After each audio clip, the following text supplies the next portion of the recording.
تینوں امام جس وقت اپنی عظمتوں کو یکجا کر لیتے ہیں تو ان کی عظمتیں امام اعظم ابو حنیفہ رحمت اللہ علیہ کے نغمے گانا شروع کر دیتی ہیں۔ تمام اماموں کے امام جن کو امام اعظم ان اماموں کے لحاظ سے کہا جاتا ہے، کچھ لوگ اس لحاظ سے بھی آج تک غلط فہمی کا ارتکاب کر رہے ہیں کہ امام اعظم تو رسول اکرم صلی اللہ علیہ وسلم ہے، تم ابو حنیفہ نعمان بن ثابت کو امام اعظم کہہ دیتے ہو۔ تو ہم کہتے ہیں کہ امام اعظم یہ ایک اضافی لقب ہے، اس میں صحابہ بھی شامل نہیں ہے، صحابہ کی عظمت بھی پہلے ہے، اور یہ صحابہ کے لحاظ سے بھی اعظم نہیں، یہ تو اپنے دور کے لوگوں کے لحاظ سے اور بعد میں جو آنے والے ہیں ان کے لحاظ سے یہ امام اعظم ہے۔ رسول اکرم نور مجسم شفیع معظم صلی اللہ علیہ وسلم کا مرتبہ تو کیا کہنا،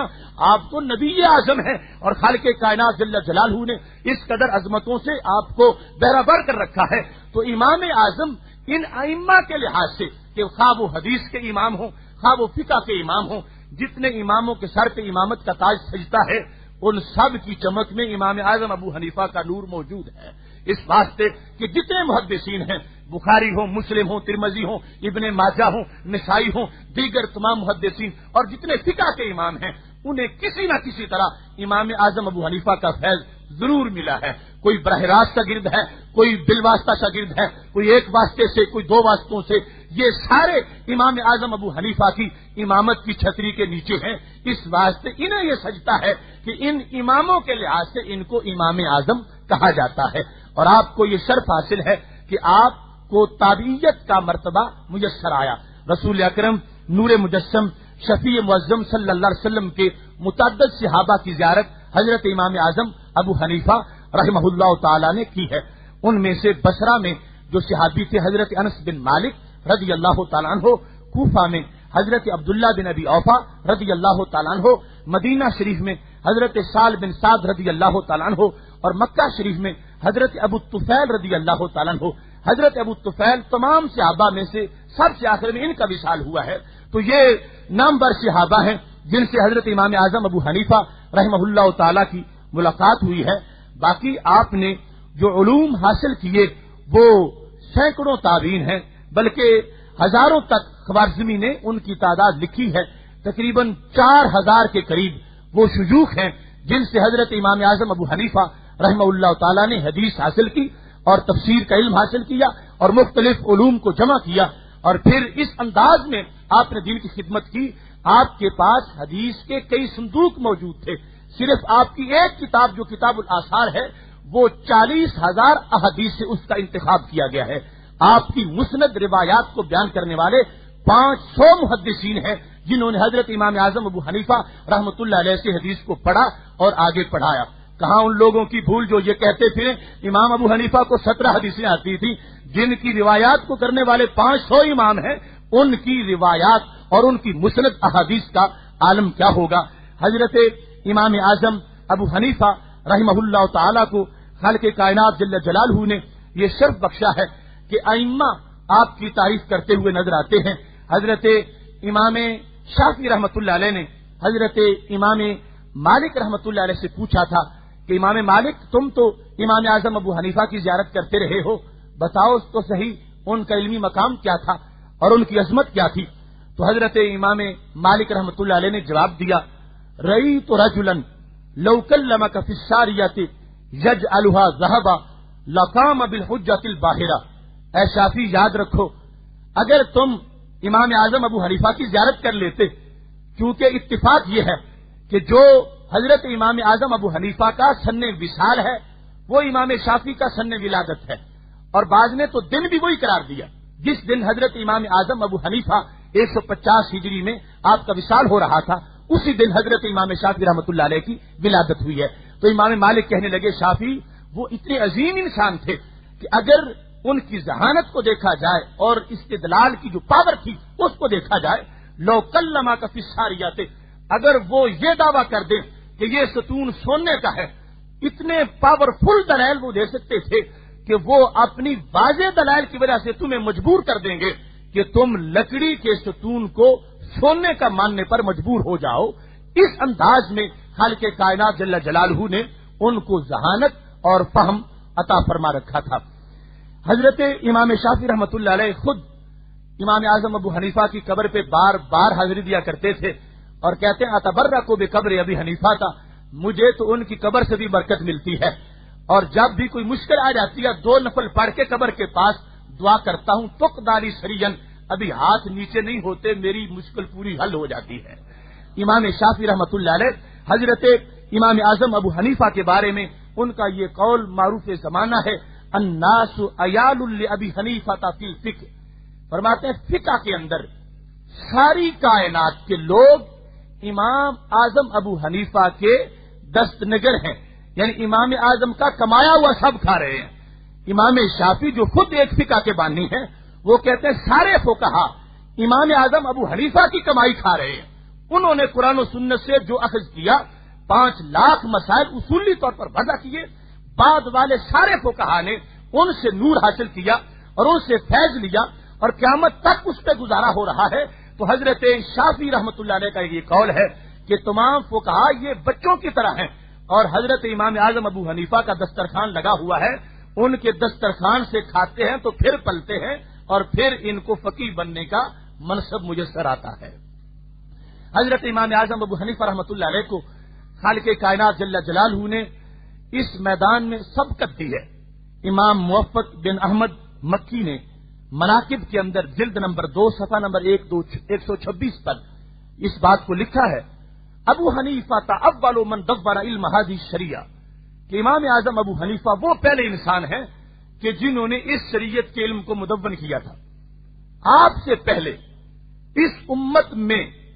اس انداز میں کتاب لکھنے کا کوئی طریقہ ہی نہیں تھا کہ یہ کتاب الصلاۃ ہے، یہ کتاب الزکات ہے، یہ کتاب الحج ہے، اس میں فلاں حدیثیں رکھی جائیں گی، فلاں مسائل رکھے جائیں گے۔ سب سے پہلے جس شخصیت نے علم شریعت کو مدون کیا وہ حضرت امام اعظم ابو حنیفہ رحمۃ اللہ علیہ ہے۔ اس وقت تک امام مالک کی کتاب جس کو سب سے پہلی کتاب قرار دیا جاتا ہے بالتفصیل موطا امام مالک، وہ بھی ابھی تک نہیں لکھی گئی تھی۔ امام مالک رحمۃ اللہ علیہ کی موطا میں جو ترتیب ہے وہ بھی امام صاحب سے انہوں نے حاصل کی ہے۔ سب سے پہلے امام اعظم ابو حنیفہ نے امت میں اس انداز کی خدمات سر انجام دی ہیں، اور اس سے کوئی یہ تصور نہ کرے کہ یہ کام صحابہ کرام علیہم رضوان اور پہلے کبار تابعین نہ کر سکے اور امام اعظم ابو حنیفہ نے وہ کمی کوئی پوری کی ہے، نہیں۔ صحابہ کرام علیہم رضوان کے بارے میں امام موفق لکھتے ہیں، کانت قلوبہم صنادیق علومہم، ان کو کتابوں کی ضرورت ہی نہیں تھی، انہیں ایک لمحہ جو صحبت میسر آ گئی وہ زندگی بھر کی کتاب بن گئی۔ ایک نگاہ سے جو رسول اکرم صلی اللہ علیہ وسلم کو دیکھ کر انہوں نے پڑھ لیا، ہم کروڑ کتاب سے بھی نہیں پڑھ سکتے۔ اور پھر ان کے دل علم کے صندوق تھے، وہ نہ قلم کے محتاج، نہ لکھنے کے محتاج، نہ کتاب کے محتاج، اس وقت ضرورت ہی نہیں تھی۔ لیکن جب کارواں آگے بڑھتا گیا، امت مسلمہ دوسری نصف صدی ہجری تک پہنچنے والی تھی اور نئی نئی بولیاں امت کی لغت میں شامل ہو گئی تھیں، کیونکہ مختلف بولیوں والے لوگ کلمہ پڑھ چکے تھے۔ اب عربی گرامر میں اور عربی لغت میں خود عربوں کے لیے مشکل ہو رہی تھی کہ نئی بولیاں شامل ہو رہی ہیں، اور ادھر میرے محبوب علیہ الصلوۃ والسلام کا فرمان ہے، ان اللہ لا یقبض العلم انتزاعی ینتزعه من قلوب الرجال، کہ اللہ علم یوں نہیں چھینے گا کہ رات کو عالم سوئے صبح جاہل اٹھے، بل ینتزع بموت العلماء، علم یوں اٹھے گا علم والے اٹھ جائیں گے۔ تو صحابہ کا وصال ہو گیا، تابعین اٹھتے جا رہے تھے۔ حضرت امام اعظم ابو حنیفہ نے یہ خطرہ محسوس کیا کہ اب علم کو مدون کرنا چاہیے، کہیں ایسا نہ ہو کہ یہ سرمایہ احادیث کا ضائع ہو جائے۔ تو سب سے پہلے آپ نے کمر ہمت باندھی اور علم شریعت کو مدون کر کے اس امت پر بہت بڑا احسان فرمایا۔ آپ کے بعد امام مالک رحمۃ اللہ نے اسی ترتیب پر موطا امام مالک لکھی، پھر حضرت امام شافعی رحمۃ اللہ علیہ نے فقہ شافعی مدون کی، اور اس کے بعد حضرت امام احمد بن حنبل نے فقہ حنبلی مدون کی۔ سب سے پہلے جو کام تھا وہ حضرت امام اعظم ابو حنیفہ رحمۃ اللہ علیہ کا تھا، اور اس انداز میں کہ مسند خوارزمی میں ہے، آپ نے اس سلسلہ میں اتنی بڑی ریسرچ ٹیم تیار کر رکھی تھی اور اتنا بڑا بورڈ تھا آپ کا کہ مسند خوارزمی میں ہے، ان الامام اجتمع معه الف من اصحابہ، کہ جب آپ ریسرچ کے لیے بیٹھے تھے تو آپ کے ساتھ 1000 ارکان والا بورڈ تھا، جس کی تعداد 1000 ارکان پر مشتمل تھی، اور ان میں سے ہر ایک ہی وہ تھا کہ جو زمانے کا امام تھا۔ ان 1000 میں سے ہر ایک ہی فقیہ تھا کہ جن کی طرف اشارے کیے جاتے تھے انگلیوں کے ساتھ، اور اپنے اپنے فن کا امام تھا۔ 40 منہم قد بلغوا حد الاجتہاد، ان میں سے 40 وہ تھے کہ جو خود مجتہد بھی تھے۔ ایسے لوگوں کو ساتھ بٹھا کر امام اعظم ابو حنیفہ رحمہ اللہ تعالی نے فقہ حنفی کو مدون کیا، اور یہ اس امت کا وہ لٹریچر ہے کہ جس کو حشر کے دن ساری امتوں کے مقابلے میں پیش کیا جا سکتا ہے۔ یہودیت، عیسائیت یا پہلی جتنی بھی ملتیں ہوئی ہیں، کسی کے پاس ایسا لٹریچر نہیں جس طرح کے فقہ کا لٹریچر اس امت کے پاس موجود ہے۔ اور باقی امام مالک، امام شافعی، امام احمد بن حنبل، ان کی عظمت کو ہم سلام بھی کرتے ہیں۔ ان کی فقہ وہ ایک فرد کی فقہ ہے، اور فقہ حنفی یہ شورائی نظام پر مرتب ہوئی ہے، اور اتنی اس میں محنت کے ساتھ اور کوشش کے ساتھ حضرت امام اعظم ابو حنیفہ رحمۃ اللہ علیہ نے یہ سوغات تیار کی ہے کہ بعض مسائل پر تو ایک مہینہ بات ہوتی رہی، اور اس کے بعد جو طے ہوتا تھا وہ امام ابو یوسف کو فرماتے تھے اکتب فی باب فلان، اس کو فلان باب کے اندر لکھ لو۔ تو اس انداز میں یہ فقہ مدون کی گئی۔ کتنی پلکوں سے نمی مانگ کے لائی ہوگی، پیاس تب پھول کی شبنم نے بجھائی ہوگی۔ اس فقہ کو پھر یہ عروج ملا کہ حضرت داتا گنج بخش حجویری رحمۃ اللہ علیہ جیسی شخصیت کہ جن کی ایک گھڑی ملت کے لیے نور کی گھڑی تھی، اور جن کی ایک سانس نے کائنات میں خوشبو میں آباد کی، وہ خاک پنجاب میں سجدوں کی تخم ریزی کرنے والے حضرت داتا گنج بخش حجویری رحمۃ اللہ علیہ کشف المحجوب شریف میں فارسی نسخہ کے 134 صفحے پر آپ کا یہ فرمودہ موجود ہے۔ کہتے ہیں یحییٰ بن معاذ راضی گوید پیغمبر را صلی اللہ علیہ وسلم بخواب دیدم۔ یحییٰ بن معاذ راضی کا حوالہ دیتے ہوئے حضرت داتا گنج بخش حجویری رحمۃ اللہ علیہ کہتے ہیں کہ یحییٰ بن معاذ کہ میں نے خواب میں رسول اکرم صلی اللہ علیہ وسلم کی زیارت کی۔ گفتمش میں نے آپ سے عرض کیا یا رسول اللہ صلی اللہ علیہ وسلم این اطلبو کا، اگر میں آپ کو ڈھونڈنے نکلوں تو آپ کو کہاں سے ڈھونڈوں، آپ مجھے کہاں سے ملیں گے، میں آپ کو کہاں سے پاؤں۔ حضرت یحییٰ بن معاذ راضی کہتے ہیں جب میں نے یہ پوچھا تو رسول اکرم صلی اللہ علیہ وسلم نے جواب دیا عند علم ابی حنیفہ تھا، یحییٰ بن معاذ راضی اگر مجھے ڈھونڈنا ہو تو میں تجھے ابو حنیفہ کے علم کے پاس نظر آ جاؤں گا۔ حضرت امام اعظم ابو حنیفہ کی علم میں جو فقاہت ہے اور جو فقاہت کا بلند مرتبہ ہے، حضرت داتا گنج بخش حجویری جیسے لوگ اس کو خراج تحسین پیش کر رہے ہیں، اور اس انداز میں کہ رسول اکرم نور مجسم شفیع معظم صلی اللہ علیہ وسلم نے خود حضرت شاہ ولی اللہ محدث دہلوی اور دیگر بہت سے لوگوں کو خواب کے اندر اس فقہ حنفی کا یہ تعارف کروایا ہے کہ یہ سنت نبی کی بہترین تشریح ہے، اور قرآن و سنت کا جو صحیح ترین انداز ہے اس کے اصول کا، اس کو آگے پیش کرنے میں اس نے کردار ادا کیا ہے۔ یہ رسول اکرم صلی اللہ علیہ وسلم کی حدیث کی روشنی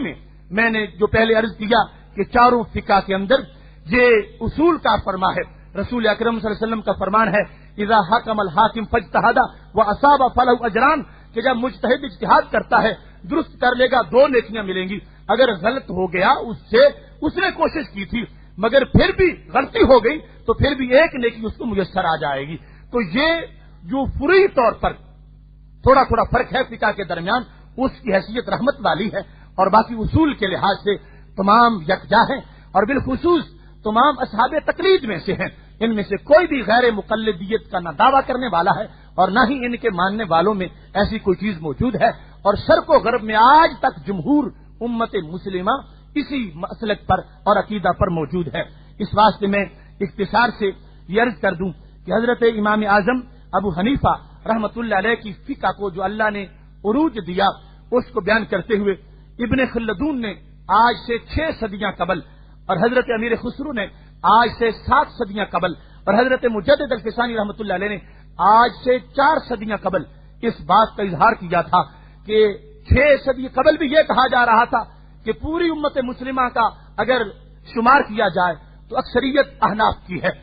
4 صدیوں پہلے بھی یہی نتیجہ تھا جب مجدد صاحب لکھ رہے تھے کہ پوری امت مسلمہ میں جو لوگ کلمہ گو ہے ان میں غالب اکثریت جو ہے وہ احناف کی ہے، اور ایسے ہی امیر خسرو جو ہے وہ آج سے 700 سال پہلے اس بات کو حقیقت کو تسلیم کر رہے تھے کہ پوری امت مسلمہ میں سے اللہ نے فقاہت امام اعظم ابو حنیفہ کو عروج دیا ہے، اور پوری امت مسلمہ کی اکثریت اسی فقہ کو ماننے والی ہے۔ یہاں تک کہ اس دور جدید کے نامور سکالر ڈاکٹر سبحی مسانی نے اپنی تحقیق میں لکھا ہے کہ آج بھی پوری روئے زمین پر جتنے مسلمان ہیں ان میں سے 2/3 مسلمان فقہ حنفی کو ماننے والے ہیں۔ تو حضرت امام اعظم ابو حنیفہ رحمہ اللہ تعالی کی شخصیت امامت کے درجہ کے لحاظ سے بھی منفرد ہے، فقاہت کے لحاظ سے بھی منفرد ہے، اور اس کے رسالت مآب علیہ السلام کے لحاظ سے بھی منفرد ہے، عبادات کے لحاظ سے بھی منفرد ہے۔ ان سے بڑا کون عابد ہوگا جو ایک رکعت میں پورا قرآن ختم کر دیتے تھے؟ حضرت امام اعظم ابو حنیفہ کا